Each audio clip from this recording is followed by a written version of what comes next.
Hello बच्चों, कैसे हैं। आज हम पढ़ेंगे विद्युत धारा तथा अनुगमन वेग में संबंध।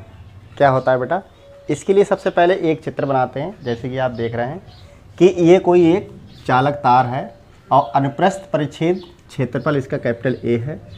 और इसके लिए क्या करते हैं, P व Q के बीच हम एक विभवांतर B यानी कि ये देख रहे हैं, यानी B वोल्ट की बैटरी से जोड़ा गया है और इसमें I धारा बह रही है। तो इस यहाँ से आप देख रहे हैं कि A और B पॉइंट है, तो यहाँ पर इनके जो बीच की दूरी है वो BD है, यानी कि BD यानी कि अनुगमन वेग है। ठीक है बेटा।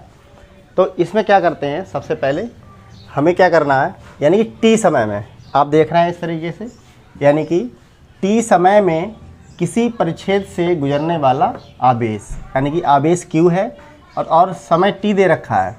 तो हम एक संबंध देखते हैं, अगर उत्पन्न धारा अगर इसमें निकालेंगे तो आपने पढ़ा होगा बेटा Q बराबर IT।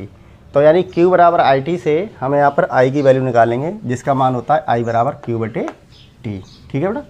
इस ऐसे ही T समय में प्रत्येक इलेक्ट्रॉन द्वारा तय की गई दूरी का मतलब क्या है, औसत वेग, यानी इलेक्ट्रॉन ने कितनी दूरी तय की है।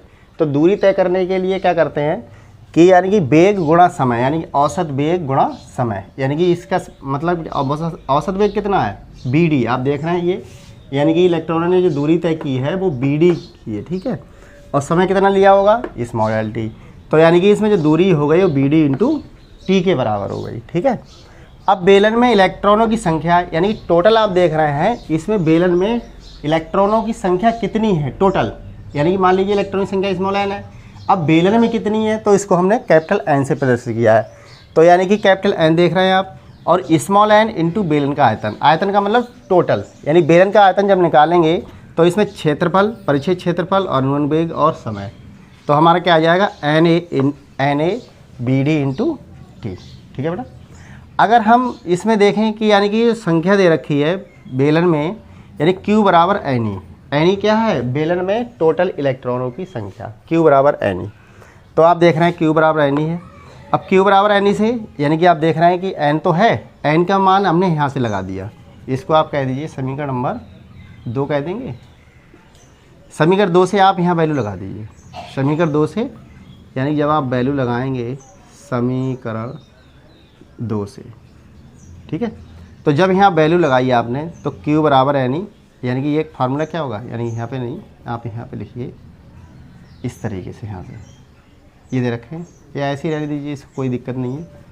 नहीं मानेंगे तब भी कोई दिक्कत नहीं। ठीक है बेटा। आप देख रहे हैं कैपिटल N का मान यहाँ लगा देंगे तो हमें मिल जाएगा NA BD into T into E। ये वाला E यहाँ आ गया। तो यानी टोटल हमारी जो वैल्यू हमें इसे लिख सकते हैं Q बराबर NE A BD into T। इसे हम कह देंगे बेटा समीकरण नंबर 2। ठीक है। अब क्या करेंगे, इसे समीकरण 2 का मान समीकरण 1 में रख दीजिए, यानी समीकरण 2 है हमारी ये, और समीकरण 1 कहाँ है, ये है। तो I यानी कि Q बटे T, Q का मान आप ये लगा दीजिए समीकरण 2 से, आपने ये मान लगा दिया, और T से T ये हमारा कैंसिल हो गया। जो टोटल वैल्यू हमारी बच के आती है वो I बराबर NEA इंटू BD। ये हमारा संबंध निकल के आता है बेटा विद्युत धारा तथा अनुगमन वेग में संबंध। यानी विद्युत धारा क्या होती है, I होती है, और ये क्या है, इलेक्ट्रॉनों की संख्या। ये क्या है, इलेक्ट्रॉन पर आवेश E, और A हमारा परिच्छेद क्षेत्रफल कैपिटल A, और ये हमारा अनुगमन वेग BD है।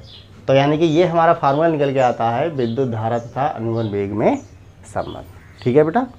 आप इसका स्क्रीनशॉट ले लीजिए। और आज के इस वीडियो में यहीं तक, आगे नेक्स्ट वीडियो में फिर मिलेंगे। तब तक के लिए जय हिंद जय भारत। स्क्रीनशॉट ले लीजिए बेटा।